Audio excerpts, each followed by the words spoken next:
Welcome to Best Car Fixes. This is Muhammad Harun Idris.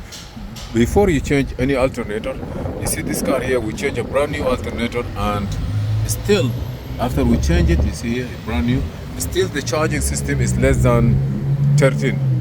Here is the problem. Please, all your battery terminal, be sure that they are good. You're driving in the highway, you see battery doesn't want to walk anymore and give you very hard time.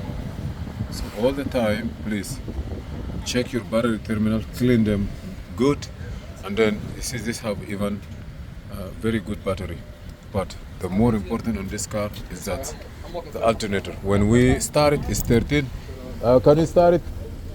Can you start it for us? Just one more. You see, 14 points. I'm here. No problem. You see now we have 14.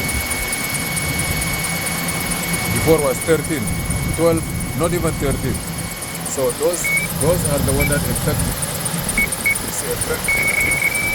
the charging system. You need to clean all of them correctly, and that's it. You're good to go.